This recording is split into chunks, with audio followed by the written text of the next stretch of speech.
Selamat sore pemirsa Humas TV dimanapun Anda berada. Kembali lagi bersama saya Bribtu Cukukando dalam dialog eksklusif Polisi Menyapa. Saat ini yang akan menjadi narasumber kita pada program kali ini yaitu Kasat Reskrim Polres Minahasa AKP Sugeng Wahyudi Santoso SIK. Mari langsung saja kita saksikan.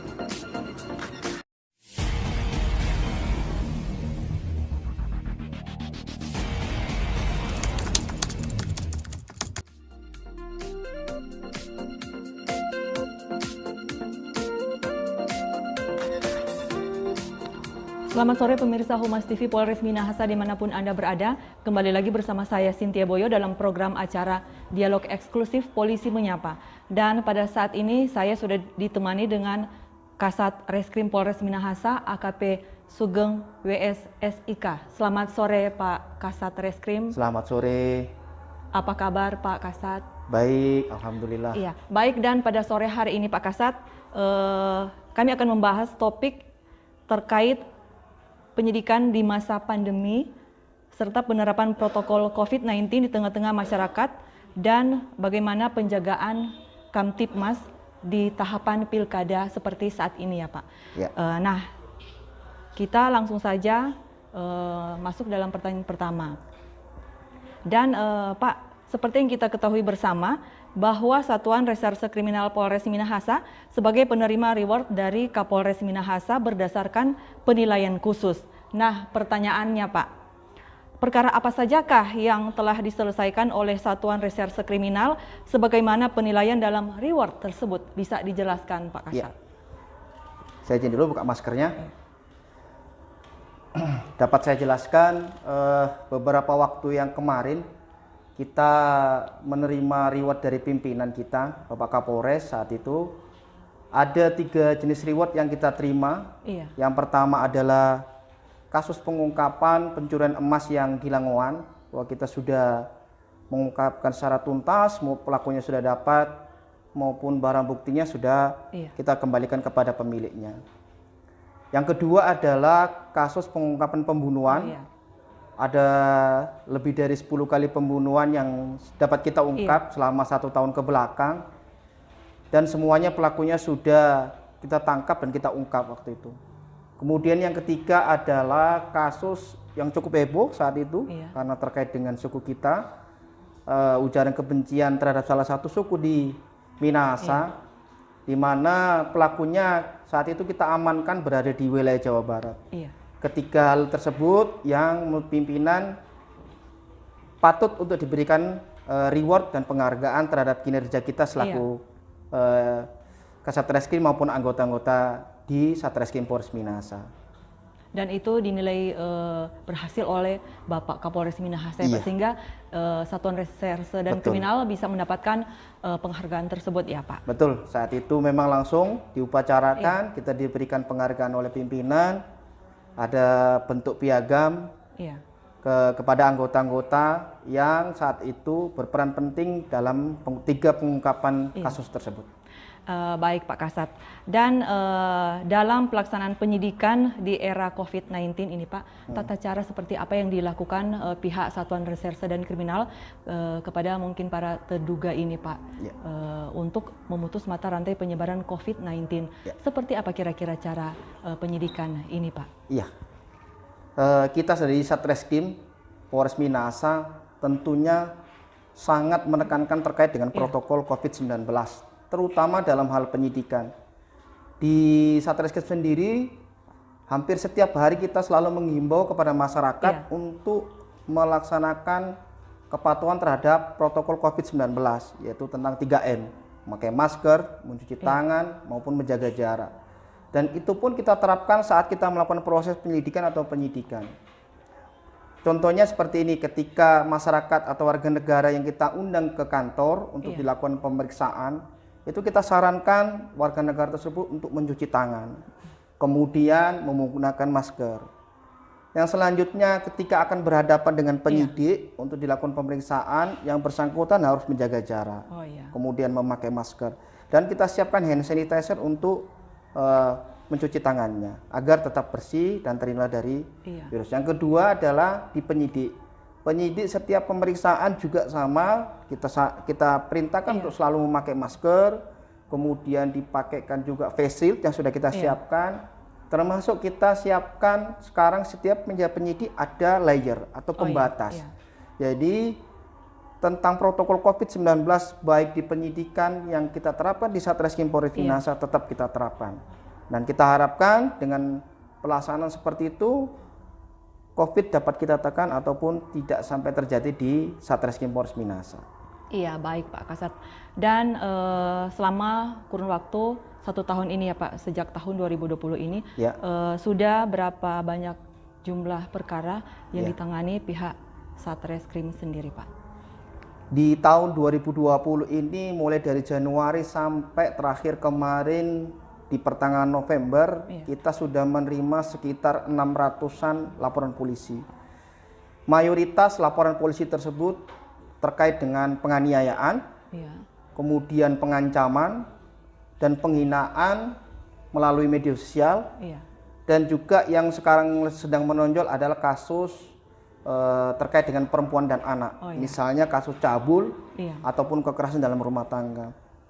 Dalam penyidikannya mungkin kita sudah memenuhi batas untuk penyidikan, di mana berdasarkan hasil penilaian pimpinan kita di Polda, untuk Satreskrim Polres Minahasa mempunyai atau menghasilkan penyelesaian terbaik seluruh Sulawesi Utara, di mana kita mendapat 108% dari seluruh jajaran reskrim di Sulawesi Utara. Jadi kita mendapatkan ranking 1 untuk penyelesaian perkara. Jadi dengan banyaknya laporan polisi sampai 600-an juga diimbangi dengan penyelesaian perkara yang ditangani oleh Satreskrim Polres Minahasa. Dan apakah 600-an perkara ini bisa diselesaikan atau sudah ada target penyelesaiannya, waktunya kapan gitu Pak? Ya, untuk perkara-perkara itu ada kelasnya, ada yang kelas ringan, ada yang kelas sedang ataupun kelas berat. Acuannya bahwa kalau dia laporannya ringan, dia harus cepat diselesaikan, perkaranya tidak sulit, saksi-saksinya ada di TKP, mudah kita dapatkan. Kemudian kalau perkara sedang membutuhkan cukup waktu yang lama, kalaupun dia kelasnya sulit ataupun berat, dia mungkin agak lama. Penyelesaiannya juga membutuhkan waktu yang lama. Tapi di kita Satreskrim ada target-target tertentu untuk kasus-kasus yang menjadi atensi atau yang menonjol yang harus kita selesaikan. Dan itu yang kita utamakan. Untuk kasus-kasus yang lain kita akan menjadwalkan untuk penyelesaiannya. Sehingga kedepannya nanti tidak ada lagi kasus-kasus yang menunggak atau menonjol. Kalaupun nanti ada, kita akan bentuk tim khusus untuk penyidikan untuk menyelesaikan kasus-kasus tersebut. Pak, kira-kira kasus-kasus menonjol seperti apa Pak? Contohnya? Kasus yang menonjol beberapa minggu ini, yang pertama terkait dengan sengketa antar kampung di salah satu kecamatan di Minahasa.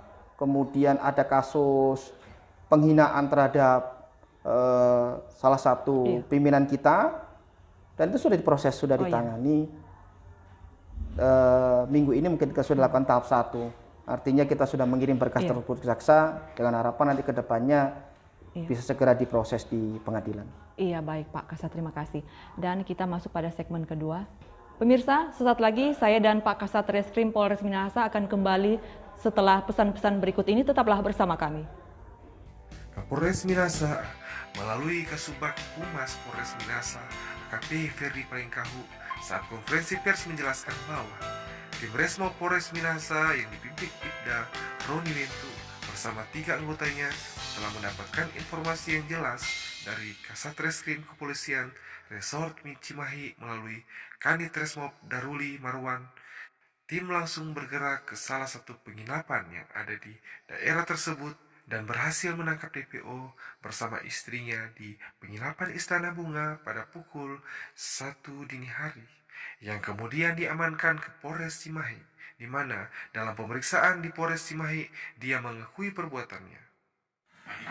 Provokasi itu, saya berprovokasi karena sakit kuat dia provokasi, dan mereka mengatakan karena jadi di sini Bang Narinta keadaan Pak itu, jadi terprovokasi. Tapi saya mohon maaf yang sebesar-besarnya kepada seluruh masyarakat Minahasa. Saya menyesal, saya sangat menyesal, tidak ada motivasi apapun. Saya sangat menyesal sekali lagi untuk warga Minahasa, karena saya sendiri masih ada darah Minahasa. saya masih dari Minahasa, oma saya Tatulangi dari Bromo, tapi saya kebodohan saya berhasil dan melakukan itu.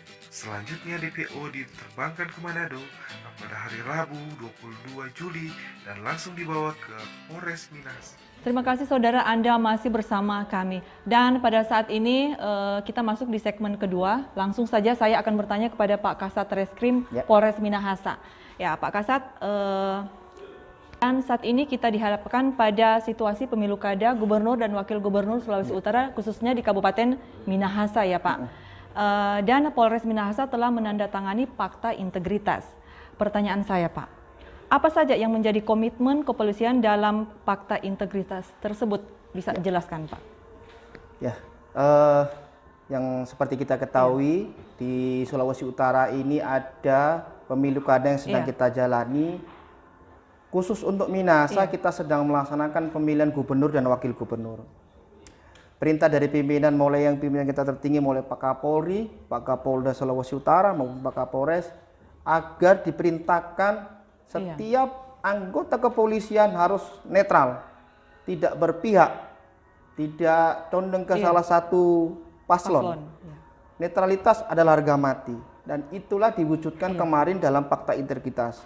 Kita sudah dari Satreskrim masing-masing sudah menandatangani bentuk surat pernyataan Fakta Integritas agar kita bersikap netral, dan itu sangat ditekankan pimpinan. Kita harapkan nanti dengan adanya Fakta Integritas itu menjaga komitmen anggota kita untuk tetap netral dan tidak berpihak dalam pelaksanaan pilkada, khususnya dalam pemilihan gubernur dan wakil gubernur yang sedang kita laksanakan sekarang. Dan yang utamakan tentunya tetap netralitas. Betul, netralitas adalah harga mati. Iya baik Pak Kasat. Dan sejauh mana persiapan Reskrim dalam penanganan sengketa pemilu kada di daerah Minahasa ini Pak? Dalam sengketa pilkada, dapat saya jelaskan yang pertama itu adalah muaranya di Bawaslu. Bawaslu saat pertama memulainya tahapan pilkada, kita dalam kepolisian dengan Kejaksaan Negeri Minahasa itu ada namanya Sentra Gakumdu. Sentra Gakumdu terdiri dari 3 komponen, yaitu Bawaslu Minahasa, Polres Minahasa dalam ini Satreskrim Polres Minahasa, kemudian Kejaksaan Negeri Minahasa. Di Sentra Gakumdu lah semua permasalahan maupun sengketa terkait pilkada itu dibahas. Dari Bawaslu lah muaranya terkait dengan segala laporan terkait dengan sengketa pilkada. Jadi kita kepolisian dengan kejaksaan adalah mengawal setiap sengketa ataupun terkait dengan hal pelanggaran pilkada. Bawaslu lah yang menentukan pertama kali apakah perkara itu bisa diproses atau tidak, apakah bisa dikirim ke penyidikan atau tidak. Jadi untuk terkait dengan sengketa muaranya adalah di Sentra Gakumdu dan yang menjadi penjurunya adalah di Bawaslu Minahasa. Iya, baik Pak Kasat. Dan bagaimana cara Satuan Reskrim sendiri untuk menjaga Kamtipmas di saat tahapan pilkada saat ini Pak? Dan mungkin apa yang dilakukan pihak Satreskrim bersama mungkin anggotanya untuk menjaga agar supaya situasi tetap aman dan terkendali di saat tahapan pilkada saat ini Pak?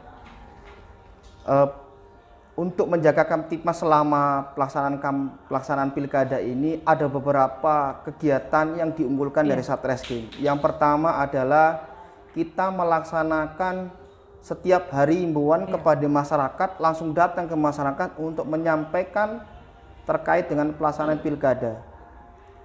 Kita datang ke masyarakat menyampaikan himbauan selain agar menjaga keamanan termasuk juga menerapkan protokol COVID-19.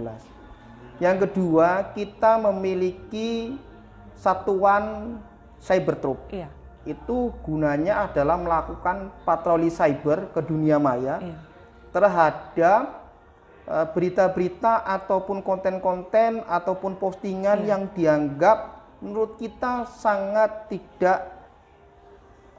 tidak cocok dengan kenyataan yang ada, atau hoax atau memecah belah ataupun yang terkait dengan SAR. Kita ada bentuknya dan itu digawangi oleh di unit Tipiter. Kemudian yang ketiga adalah saya sudah membuat surat perintah untuk memperkuat kring serse kita di wilayah. Di situ melibatkan unit Resmob, kemudian kanit-kanit Reskrim jajaran, guna memperkuat wilayah-wilayah yang dalam pelaksanaan pilkadanya daerah tersebut dianggap rawan ataupun ada potensi-potensi konflik yang sangat mengganggu masyarakat. Yang keempat, kita sudah mengaktifkan kembali media-media sosial kita, baik di Facebook, Instagram atau Twitter, termasuk call center yang piket untuk menampung semua informasi terkait Guantipmas. Jadi hal-hal komunikasi yang berkaitan dengan Guantipmas kita harus cepat reaksi. Perintahnya pimpinan, termasuk perintah saya juga pada jajaran, setiap ada gangguan Kamtipmas, terutama di masa pilkada ini harus cepat diresponsif, harus cepat ditanggapi. Itulah beberapa langkah-langkah yang kita unggulkan dalam menghadapi pilkada untuk menjaga Kamtipmas di wilayah Polres Hukum Minahasa. Iya, dan Pak, tadi saya mendengar juga penjelasan Bapak terkait berita hoaks ya Pak. Apakah sampai saat ini atau sejauh ini sudah ada laporan dari masyarakat terkait berita tersebut di media sosial khususnya Pak? Terkait dengan media sosial, kita sudah punya SOP-nya, penanganan terkait dengan media sosial apabila itu ada berita hoaks atau ujaran kebencian dan lain sebagainya. Yang pertama kita lakukan adalah ketika ada informasi berita yang hoax, ujaran kebencian ataupun hal-hal lainnya, itu kita akan melakukan klarifikasi terlebih dahulu kepada yang memposting. Kemudian yang kedua adalah ketika berita itu dianggap sangat membahayakan, misalnya mengganggu ketertiban, kemudian memecah belah persatuan, itu kita ada upaya-upaya dalam hal elektronik untuk melakukan penindakan awal, tindakan awal. Contohnya apa? Kita melakukan take down atau memblokir supaya berita itu tidak muncul kembali. Yang ketiga adalah apabila dalam gelar perkara ITE tersebut atau ujaran itu memenuhi persyaratan untuk tindak pidana, kita akan melakukan proses penyelidikan dan penyidikan dan akan kita proses sampai ke JPU nantinya. Itulah langkah-langkah yang kita lakukan untuk terkait dengan ujaran kebencian ataupun berita hoax yang terkait dengan media sosial. Iya, baik Pak. Dan terakhir ini Pak, apa himbauan dari pihak Satreskrim sendiri di masa pandemi COVID-19 untuk memutus mata rantai penyebaran COVID-19 di tengah-tengah masyarakat dan juga tentang keamanan dan ketertiban di saat tahapan pilkada sampai di masa pilkada nanti Pak? Seperti apa kira-kira? Kami dari Satreskrim Polres Minahasa menghimbau kepada warga Minahasa untuk selalu menjaga protokol COVID-19. 3M tetap, yaitu memakai masker, menjaga jarak, dan mencuci tangan. Kemudian saya sampaikan juga menghimbau pada setiap warga masyarakat agar tetap selalu menjaga keamanan dan ketertiban di wilayah hukum Polres Minahasa. Pastikan wilayah saudara terhindar dari segala hal bentuk kejahatan. Apabila ada hal-hal yang menurut Bapak Ibu semua warga negara atau khususnya wilayah Minahasa ada hal-hal yang menjurus ke gangguan Kamtipmas, silakan melapor ke Polsek, melapor ke Polres, dan kita akan segera tindak lanjuti.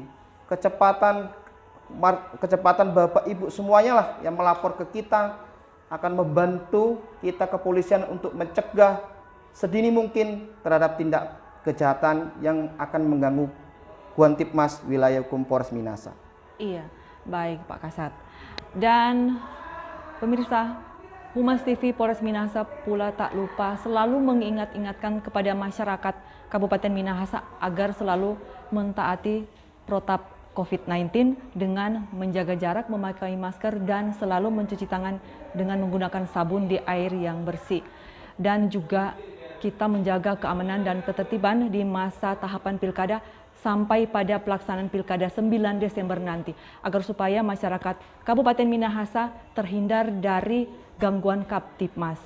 Baik Pak Kasat Reskrim, terima kasih atas waktunya yang sudah hadir bersama kami Humas TV Polres Minahasa di dialog Polisi Menyapa pada sore hari ini. Terima kasih.